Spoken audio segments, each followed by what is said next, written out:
Baku, the capital of Azerbaijan, is famous for its oil fields and ancient city scenery.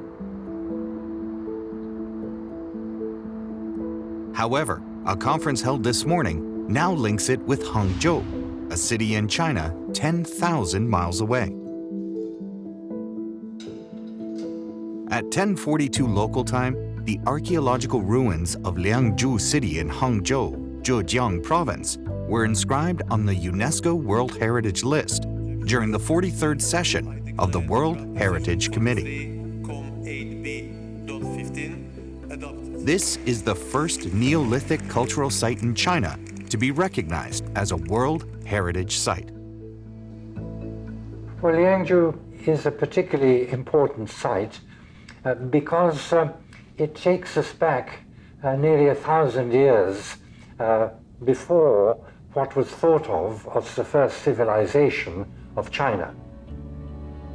And Liangzhu is definitely another big push. So it is time to move on and think of civilizations in different terms.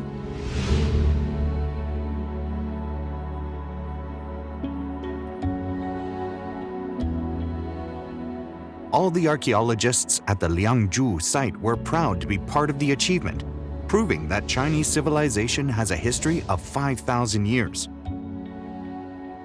They recall with emotion how, for over 80 years, generations of archaeologists never gave up on their original aspiration and mission.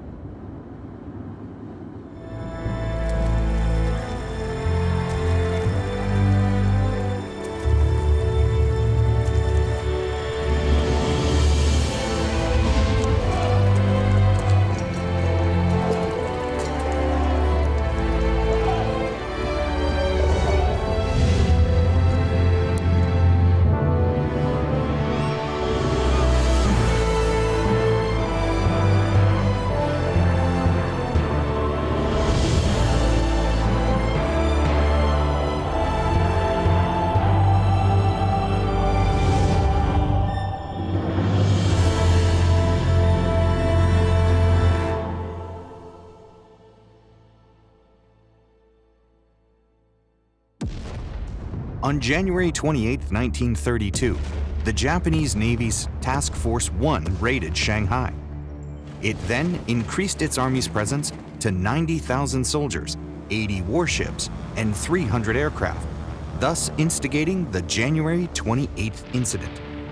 In the following month, the Chinese army attempted to resist, but was forced back nearly 100 kilometers due to its inferior strength and equipment. From that point on, every Chinese realized that from the September 18th incident to the January 28th incident, Japan was desperate to have begun its invasion of China.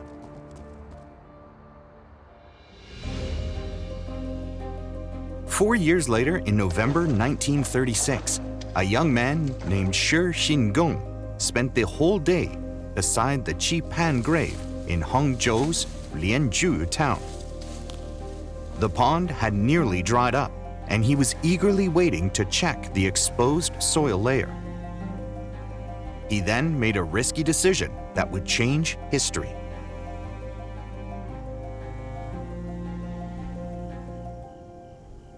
War loomed over Hangzhou, and there was no time to lose. Shi immediately submitted his application to the Zhejiang Provincial Westlake Museum where he worked. He was soon granted a license for an archaeological excavation to be carried out between March 20th and June 20th of 1937.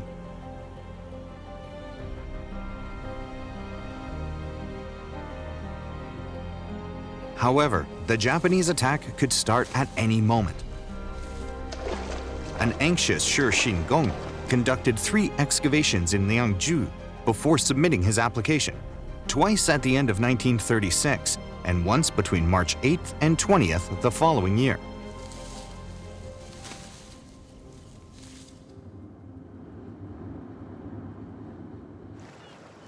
Shi Xingeng was born in Liangzhu. The town is located about 20 kilometers northwest of Hangzhou a city known as paradise on earth. Since ancient times, Hangzhou has enjoyed a prosperous economy and rich human culture. The ancient states of Wu and Yue had competed for domination of this area in the Central Plains. Later, the Southern Song dynasty also made its capital here, creating a golden era of Chinese culture. Ever since the Ming and Qing dynasties, it has been one of China's important economic centers. But at what point in history did Hangzhou really begin to prosper?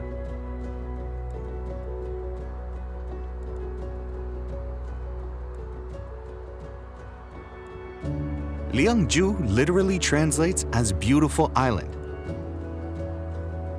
The Zhegui Bridge still stands today and carries the memories of this famed water resort.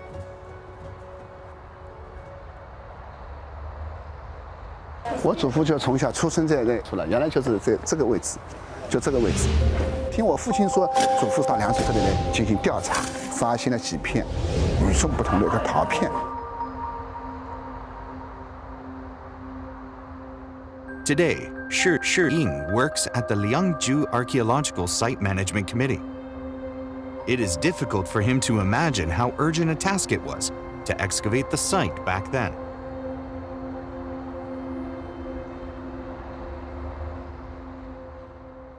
At the time, the 25-year-old Shi Xingeng was already a geologist with 6 years of experience in Westlake Museum, the predecessor to the Zhejiang Provincial Museum. After traveling across the mountains and forests of Zhejiang, he became even more determined to safeguard his homeland. The Japanese invaders were approaching, and the nation was disintegrating. Everything had to be done to rescue China's cultural relics and research their culture. That was Shi Xingeng's deeply held belief. Examining the black pottery shards found in the stratum of the Qipan tomb reminded him of the Chengziya site. That important prehistoric site had been excavated by the Institute of History and Philology, Academia Sinica, several years earlier. The Chengziya site is located in Jinan, Shandong Province, and was discovered in 1928. It is where the Longshan culture of the Neolithic age in China was first discovered. Its black pottery is the most famous among other excavated artifacts. The discovery of Longshan black pottery also prompted Chinese scholars to question the prevailing theory that Chinese culture comes from Western countries. They argued that the black pottery and the Yangshao painted pottery discovered in Henan belonged to the Eastern and Western cultural systems respectively, each with its own origin. 程子牙发现的一个重要的意义，就是为我们中国文化找到了另一个端绪，又找到了另一个来源。Both Liangzhu and Chengziya are in the east of China and had black pottery and stoneware excavated in the same stratum. After studying an archaeological report collection titled Chengziya, Shi Xingeng suddenly realized that there could be a connection between the two sites.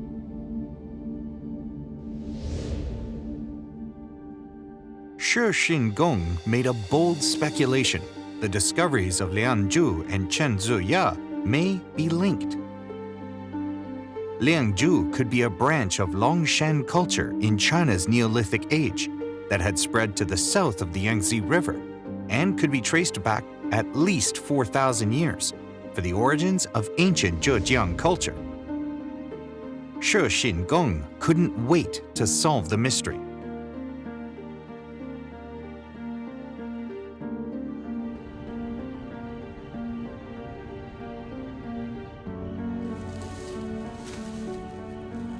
Shi Xingeng excavated Liangzhu in less than 2 weeks.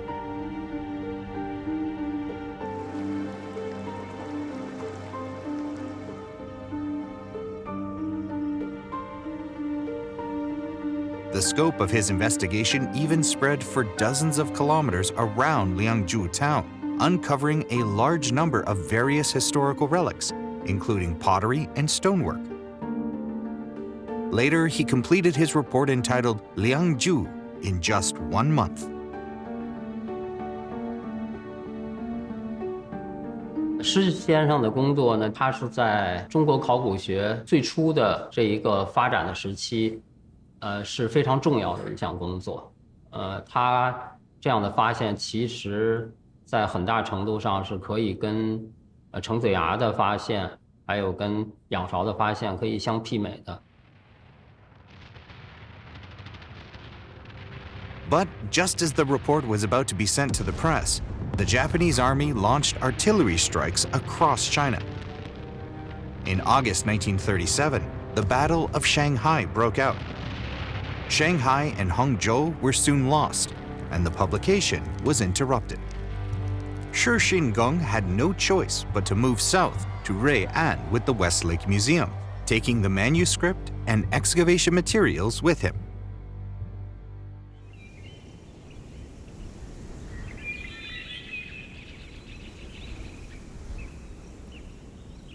There is a kind of bamboo in Liangzhu that can grow through the smallest crack in a rock layer to eventually become giant bamboo. During the War of Resistance against Japanese aggression, influenced by Zhejiang people's tenacity, Shi Xingeng and his colleagues remained determined, even after the loss of Hangzhou. The curator Dongwu Mao rushed everywhere to raise funds. Shi Xingeng rewrote his report while fighting against Japanese aggression in Rui'an. He finally got it printed in Shanghai in the autumn of 1938.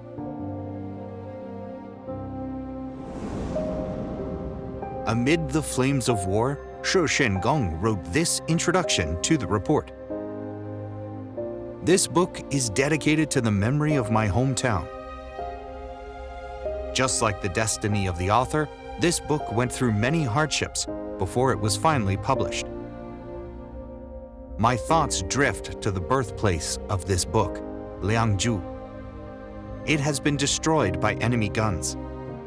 Our beautiful land has been trampled on by enemy horsemen and suffered an eclipse.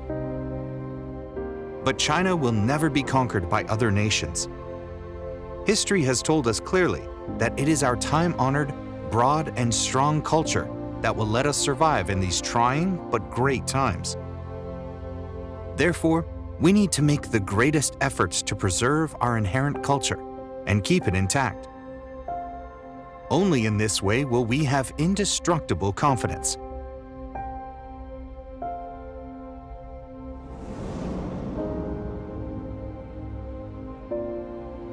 Tragically, in May 1939, Shi Xingeng died of illness in Rui'an at the age of 28, just after the report had been published. His hopes of going to Liangzhu again for excavation work had to be left to coming generations.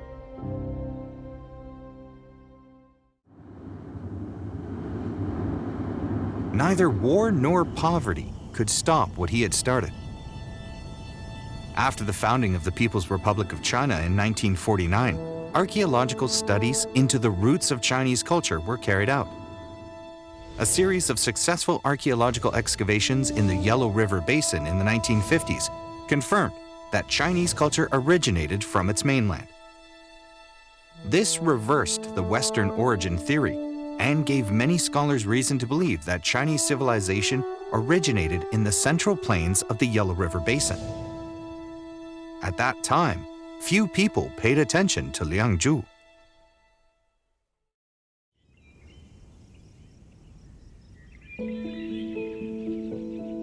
In the summer of 1983, 40-year-old Wang Mingda read for the first time the archaeological report that Shi Xingeng had written nearly half a century earlier. It turned out that the report published during the war had been sealed up in a storehouse and never released.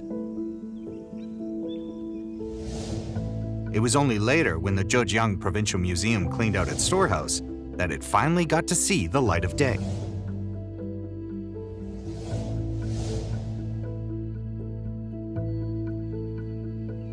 As a second-generation Liangzhu archaeologist, Wang Mingda felt a strong sense of responsibility. Each generation has its own great tasks.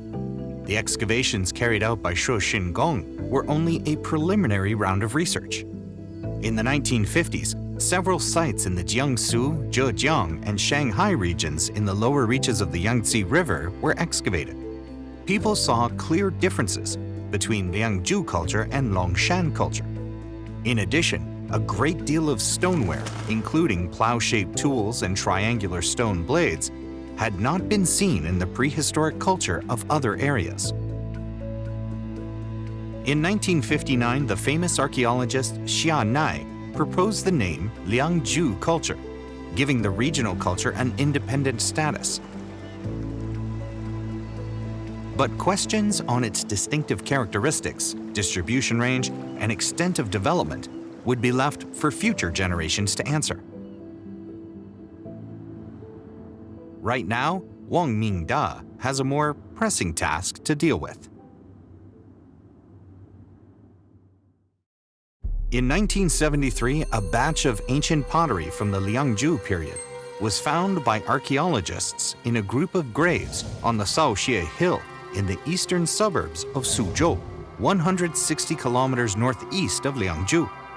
To the delight of many, jade objects were excavated along with these pottery items. It was the first time batches of Liangzhu jade objects had appeared in official archaeological excavations. In particular, the jade song, mistaken for ancient jade of the Zhou and Han dynasties, were actually unearthed with Liangzhu pottery from the same tomb. No one had expected that answers to questions about Liangzhu culture would be found outside Liangzhu. 在这个里头呢，发现的玉璧，有2件，玉琮，有4件。那么既然璧跟琮跟这个良渚文化的陶器，它是一块共存的，那就说明它是同时代的东西。 Several years later, in the Sudun site in Chengzhou, Jiangsu Province, more than 100 kilometers northwest of the site, on the Shaoxie Hill, archaeologists found more jade objects from the Liangzhu period. 33 pieces of jade song were unearthed from tomb number 3 alone.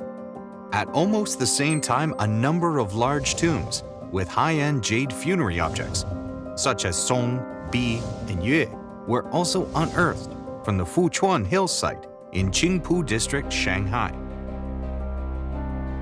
Throughout human history, it is only in Chinese civilization that jade culture has had such a noble and continuous influence. This illustrates Chinese people's cultural temperament of politeness, trustworthiness, simplicity, and gentleness. The jade vessels of Liangzhu culture are large in both quantity and size, and are also elaborately carved and exquisitely designed. This means that it is very likely a well-developed branch of prehistoric culture. The discoveries of the Liangzhu tombs in Jiangsu and Shanghai was widely hailed. But no major discoveries were made in the Liangzhu, Pingyao, and Anxi areas of Zhejiang Province, where Liangzhu relics were first found. Some even suspected that the heart of Liangzhu culture was not actually in Liangzhu. This was not something Wang Mingda was willing to accept. 良渚是哪里？具体在哪里？1981年的年底到1982年的年初，我带了8位年轻人，一路走，一路找。原来施庆根先生是13个地点，那我们81年到82年的这次调查，又新发现了20多处地点，所以加起来接近50处地点了。 For 2 years, Wang Mingda and his colleagues searched patiently in the 34 square kilometer area around Liangzhu. During this time, he drew confidence from Shi Xingeng's report. While Wang was investigating the Liangzhu sites, the famous archaeologist Su Bingqi in 1981 published an article summarizing the thousands of prehistoric sites discovered across the country. He divided the ancient culture of China's densely populated areas into 6 major parts. The north, centering on the southern and northern areas of the Yanshan Mountain, or the Great Wall area. The east, with Shandong at its heart. The central plains, with central Shanxi, southern Shaanxi, and western Henan at its core. The southeast, with the Taihu Lake area as its focus. The southwest, which included the Dongting Lake area and the Sichuan Basin. And the south, with the Poyang Lake and the Pearl River Delta as its axis. Each area's culture showed unique characteristics, origins, and development systems from about 10,000 years ago. His theory broke down the traditional Central Plains centrism theory and Yellow River centrism theory, and established a general time frame for the evolution of China's prehistoric culture. Su Bingqi's regional systems and cultural types model of Chinese Neolithic cultural development gave Wang Mingda confidence. In the late 1970s, he participated in the excavation of the Humudu site in Uyao, Zhejiang, and the Wujiabu site in Hangzhou. Through the latter, one could clearly discern the development from the Majiabang culture, which almost coexisted with the Humudu culture from 7,000 years ago, to the Songzu culture 1,000 years later, and then to the Liangzhu culture. According to carbon-14 dating technology, which had just been introduced to China, Liangzhu culture had existed from 5,300 years ago and lasted 1,000 years. Wang Mingda was almost certain that during the Neolithic age, the prehistoric culture of the lower Yangtze River area must have been very unusual.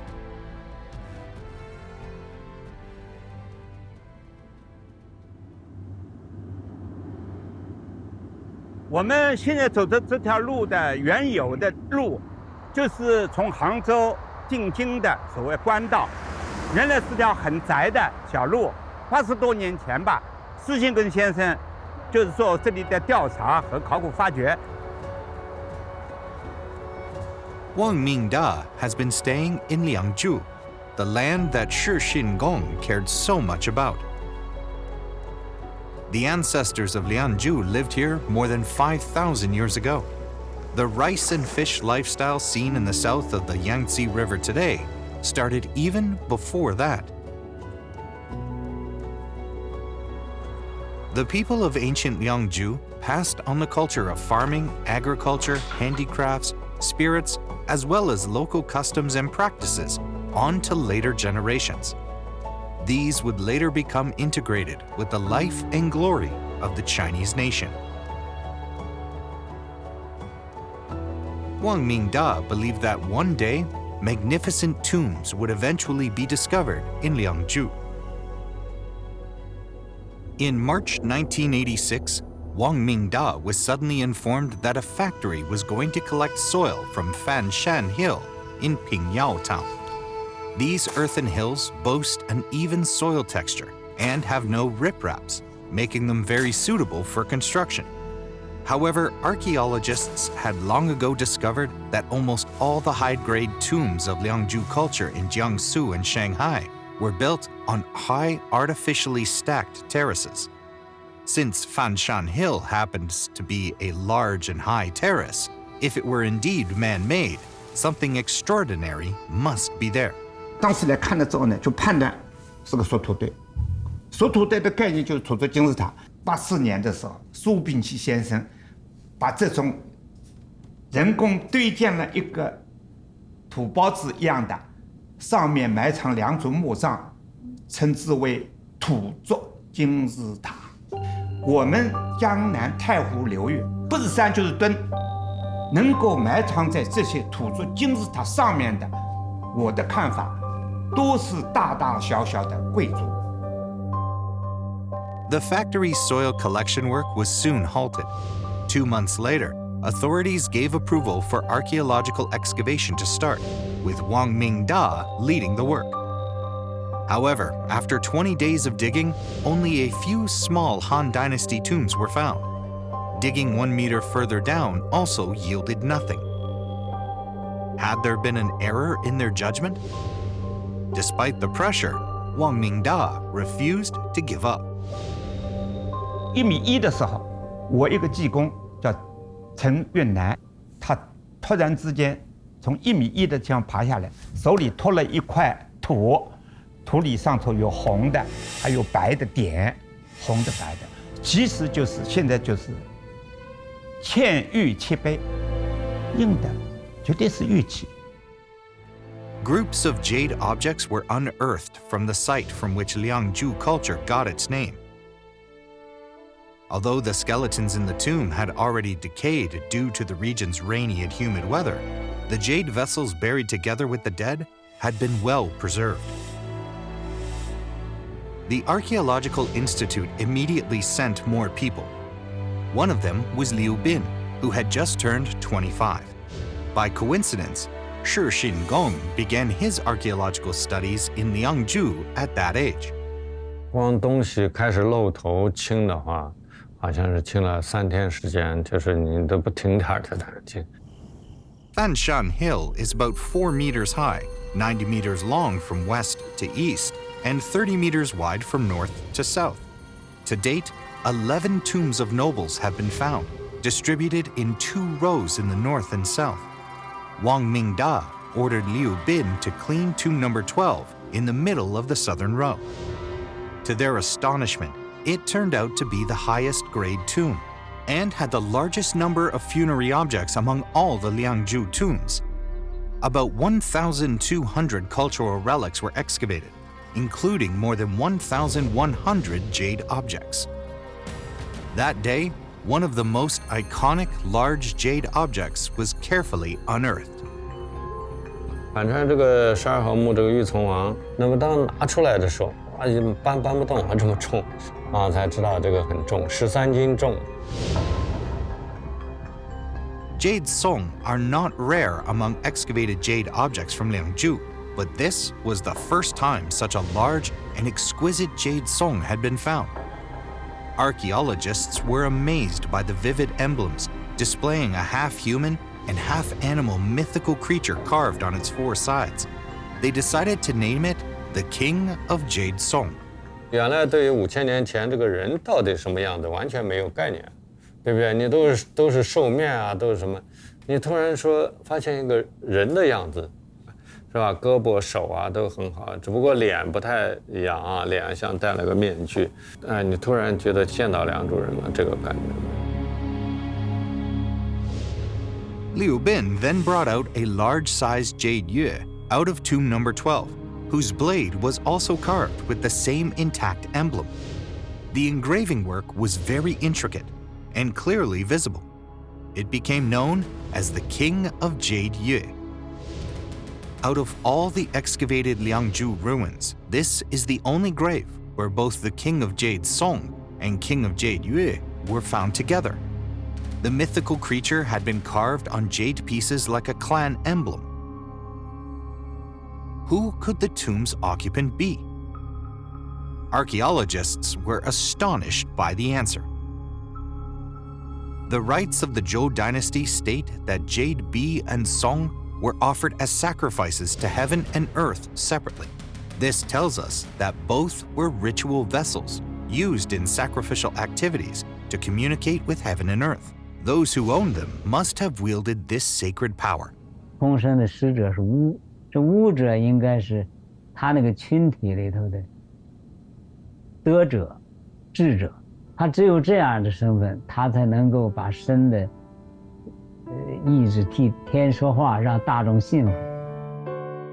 The yue is shaped like an axe. Stone axes were the most common weapon in ancient times. Later, they evolved into a symbol of military power and became a scepter held by a leader. Some scholars believe that the character for king in oracle inscriptions is a pictograph of a battle axe. The sacred emblems on the jade song in Yue indicate their respective roles as an artifact to serve the gods and an artifact of the king. In other words, the owner of tomb number 12 at the Fanshan ruins was a great diviner as well as a great military leader. His status surpassed that of all the other occupants of excavated tombs of Liangzhu culture. He had power, fortune, and prestige due to his ability to communicate with the gods, making him the popular chief of the Liangzhu tribe. The archaeologists were thus convinced that the Fanshan ruins served as the mausoleum of Liangzhu culture's golden era.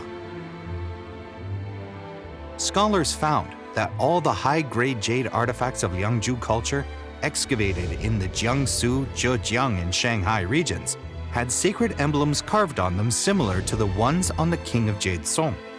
Scholars thus deduced that the Liangzhu tribe already had its own unified set of spiritual beliefs. This area that Shi Xingeng was the first to pay attention to thus regained its status as the core of Liangzhu culture.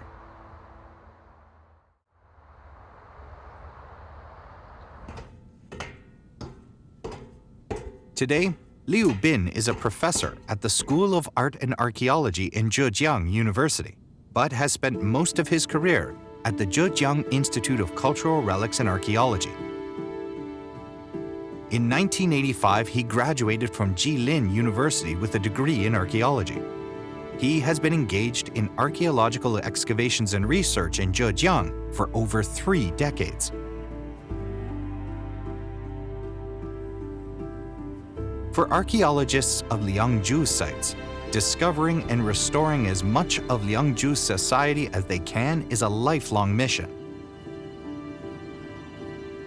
When he looked at the King of Jade Song, Liu Bin used to wonder about the palace, where this most revered of objects was frequently brought.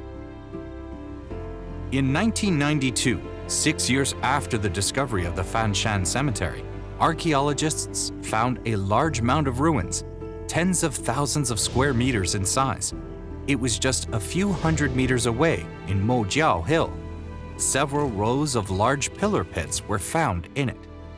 莫角山呢，它是沿着当年这样一个斜坡的地来堆的，所以它东头的人工堆的高度呢有12米高，西头呢也就有2-3米，那么上面的这个大莫角山呢就再加高了4米，大概16米。There are 3 half paces on this base above ground: bigger Mojiao Hill, smaller Mojiao Hill, and Wugui Hill. From these pillar pits, experts deduced that the largest structure lay on bigger Mojiao Hill. According to carbon dating technology, it was formed about 5,000 years ago in the early period of Liangzhu culture, just like Fanshan Cemetery. That means it is most probably the palace of the royal family in Liangzhu. After the excavation of the Mojiao Hill site, something occurred to Liu Bin. Fanshan Mausoleum lay a few hundred meters northwest of its palace area. The sacrificial altars of the Yaoshan and Huiguan hills were nearby, and a flood wall had been built by the Liangzhu people in the north. A group of high-grade ruin sites with the Mojiao Hill site at its center had obviously been formed. Archaeological studies in recent years had also found that the Liangzhu site covers a vast area of about 36,500 square kilometers. It is mainly located around Taihu Lake on the lower reaches of the Yangtze River, including Hangzhou Plain in northern Zhejiang Province, Suzhou, Wuxi, and Chengzhou regions in southern Jiangsu Province, and the western part of Shanghai. This was obviously much more than a prehistoric tribe. Did that mean that Liangzhu culture could actually be counted as civilization? After publishing his Regional Systems and Cultural Types model, the archaeologist Su Bingqi proposed the theory on the pluralistic origin of Chinese civilization. This theory stated that while the development pace of ancient culture in China's 6 major areas may have differed, various civilizations had sparkled across the country 5,000 to 6,000 years ago.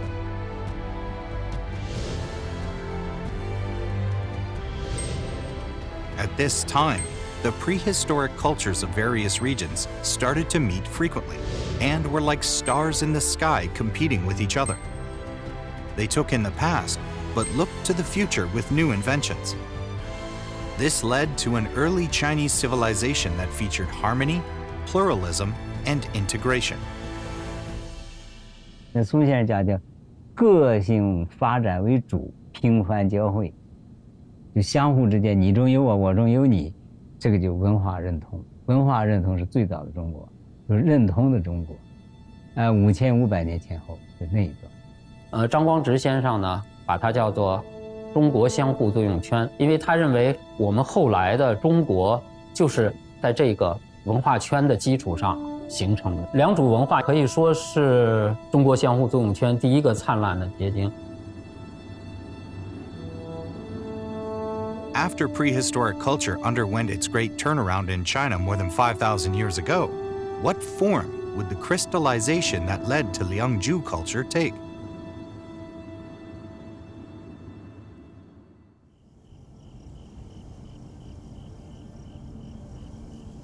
Mojiao Hill is both the center of heaven and earth and the highest place in this area.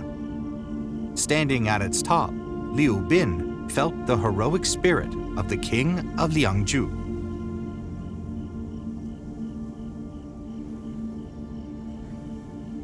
For a long time, the international academic community had used the criteria of written language, metal smelting, and cities for judging whether a culture can be deemed a civilization. According to these criteria, the earliest written records in Chinese history date back to the Shang dynasty over 3,000 years ago. Does that mean the 5,000-year-old Chinese civilization that we always talk about never existed?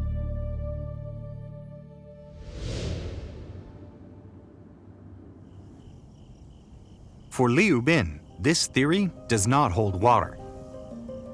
He believes that there are many different ancient civilizations that cannot be judged by one standard. As an archaeologist who spends most of his time in the field, he felt an instinctive love for this land. His mission was now clear.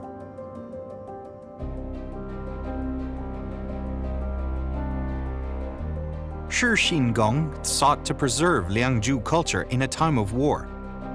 Wang Mingda's generation pushed Liangzhu culture to the forefront of efforts, tracing the origins of Chinese civilization.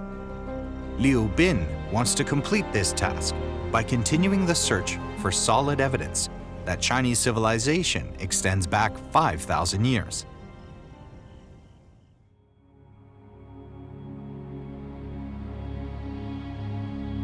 In 2006, while Liu Bin and his investigation team were drilling in the west of Mojiao Hill, they suddenly found a special section of ruins, a north-south river embankment with a number of Liangzhu period pottery pieces scattered around it. 我是想看一下这个河岸到底是人工堆的呢，还是自然的这样一个河岸。那么当切进去之后呢，在3米多高的这个深的地方，那么发现底下有一层石头。那我在想，这个东西呢，会不会是良渚人修的大堤呢？那么如果是良渚人修大堤，那是不是一个大工程？ Liu Bin decided to expand the drilling scope. He found that the riverbank extended east in the north of Mojiao Hill, parallel to the present-day Tiaoxi River. But if it stretched further east, it would be blocked by Zhejiang Hill. In that case, how could it be a riverbank? Liu Bin came up with another possibility. If this riverbank turns southwards around Zhejiang Hill, it would enclose Mojiao Hill. Maybe it was not a riverbank at all, but a wall built around the palace area of Mojiao Hill, just like any other ancient Chinese city. 那么一直到10月份才找到东城墙。东面找到了，我立马就跟他讲南城墙在哪儿，这是很清楚的，因为东城墙跟西城墙那个拉条线嘛，那个是很清楚。As expected, the archaeologists soon located all 4 sections of the wall. Together, the 4 sides formed a completely closed space. Through dating techniques, they were all found to have been built by Liangzhu people, using the same method and during the same period. 都是铺石头地基，然后上面用黄土来堆。11月29号宣布良渚古城，发现良渚古城3平方公里，3平方公里呢，这个4个故宫这么大嘛，那么很多人就比较震惊。Archaeologists were even more astonished to find that this city wall system was probably just the inner wall of the ancient Liangzhu city. Signs of an outer wall had been found on its periphery, forming a grand city of 6.3 million square meters, with an inner city area of nearly 3 million square meters. There are 2 water gates on each side of the inner wall, and a land gate in the middle of the south section of the wall. The inner and outer cities were connected by a river, forming a water city only found in southern China. The discovery of Liangzhu city went far beyond Liu Bin's wildest expectations. In parts of the mysterious 30 degrees north latitude line, when Liangzhu culture was at its peak around 5,000 years ago, the world's 3 other great civilizations also entered a period of progress at almost the same time. The ancient Egyptians built 80 pyramids along the banks of the Nile. The Sumerians built the central city of Uruk. The Harappan civilization was represented by the ancient city of Mohenjo-Daro on the bank of the Indus River. In contrast, the ancient city of Liangzhu, with its large-scale, exquisite design and water transportation system, had its own unique style in the history of the world's civilizations.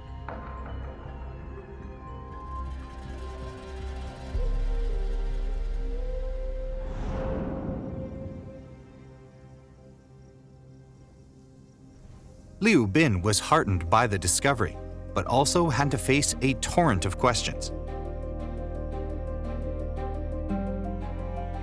One of them was of particular interest. The ancient city of Liangzhu was in a low-lying area with hills to the north. In theory, this meant that the city was constantly at risk of being flooded. Today, the Tiaoxi riverbank in the north of this ancient city serves as a barrier protecting the city of Hangzhou. How did the Liangzhu people control the floods to protect their sacred city?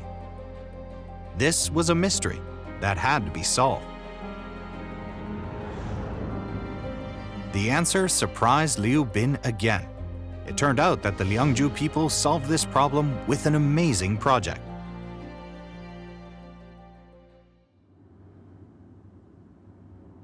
In 2009, someone found a large area of mud while digging the soil from the hill in Penggong village of Pingyao town. On hearing the news, Liu Bin and his colleagues rushed to the site and found a row of small hills crowded together, with their tops almost bulldozed.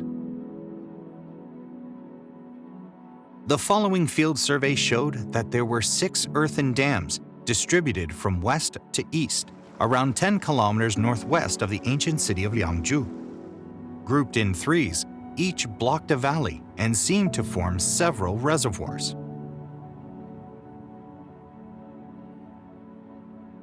In 2011, Wang Ningyuan, then a research fellow at the Zhejiang Institute of Cultural Relics and Archaeology, saw a satellite picture taken above Liangzhu in the 1960s. After zooming in, a straight line appeared between the 2 hills that looked like a man-made dike. Wang Ningyuan immediately went to the site to investigate.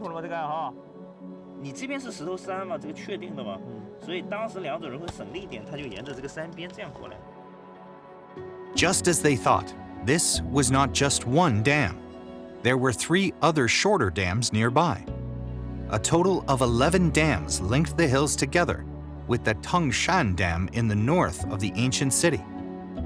This formed a 2-level water conservancy system, one high and one low, with a water storage capacity 3 times that of West Lake.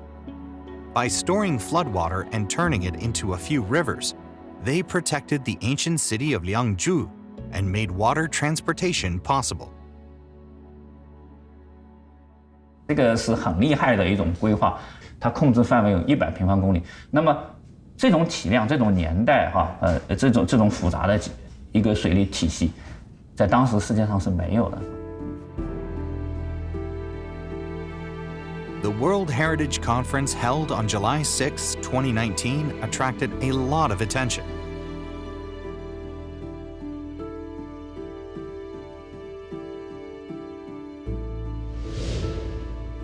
The archaeological ruins of Liangzhu city, including its water conservancy system, was inscribed on the UNESCO World Heritage List along with this comment. The archaeological ruins of Liangzhu city reveal an early regional state with a unified belief system based on rice cultivation in late Neolithic China. 那声音专家还有的，那我们提供了一种中国模式。中国没有金属，没有文字，也能证明它已经是国家了，而且这个国家比你还不弱。长江三角洲这个面积是尼罗河三角洲的1倍这么大，它的统治范围要比古埃及要大呀，给这个判断文明提供了一种新的标准。然后呢，这是一种东方的模式。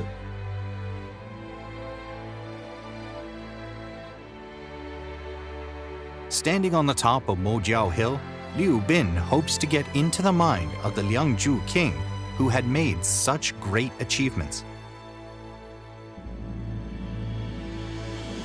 With the continuous discovery of Liangzhu cultural sites, archaeologists are now tasked with carrying out more in-depth and comprehensive research into the ancient state, with Liangzhu ancient city as its center.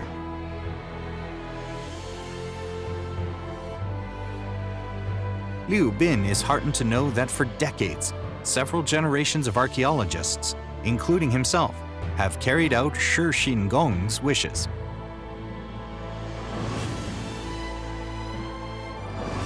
Our ancient ancestors opened up this wide and bare land with a strong and persevering spirit and created a culture that shines forever. Based on what our ancestors have achieved, how can we work conscientiously to continue the life and glorious culture of our nation? Liu Bin is certain that his colleagues in the archaeological team are also forging ahead on this road, despite the trials and hardships they face.